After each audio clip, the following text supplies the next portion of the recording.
In Death Valley in Clemson live right now, and we're pleased to be joined by the head coach at Syracuse, the Syracuse Orange, Dino Babers. Dino, thank you for being with us.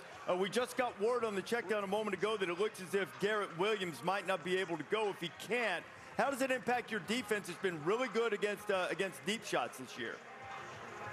Well, I tell you what, if that's the case, Garrett is irreplaceable, but we'll go to the next man up, and we've done a good job so far with our backups coming in and us being able to play adequately on that side of the ball.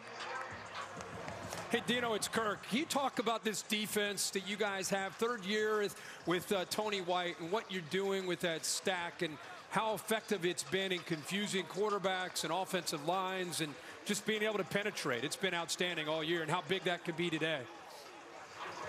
It's really interesting. This defense was something that I saw when I was a player back in the late 70s and early 80s with Joe Lee Dunn, Rocky Long, all the way down to Tony White himself. And it was always one of those defenses that a lot of offensive guys don't like to run because it messes you up on offense.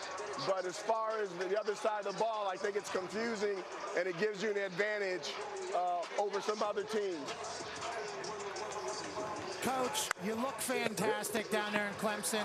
You got a good dap up with Dabo right there. He's also a living legend. Can we talk a little bit about that offense with Garrett, Schrader, Tucker, and bringing Bob and I in from Virginia? What has it done to jumpstart it, and how do you keep it going against this really incredible Clemson D?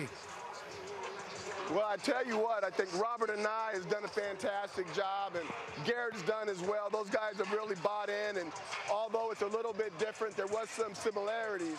But I just think the way that the offensive unit has gravitated to Coach and I, and what things that Garrett's done personally to improve himself has been one of the keys to the offense.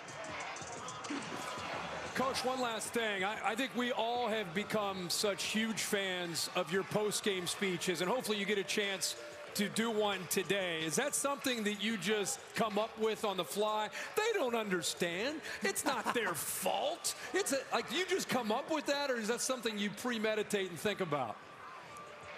That is something that comes from the heart, and the man upstairs gives me the words, and I just read them. Hey, Dino, I know you got a little something going into homecoming at Clemson today, so we wish you luck, my friend. Thanks a lot for being with us. Look forward to watching your team play. All right, I'm going to take these earplugs out, and I'm going to go hug up Dabo Swinney. How's that? All right, sounds good. Let him know what's coming, Dino. Let him know what he's got coming his way.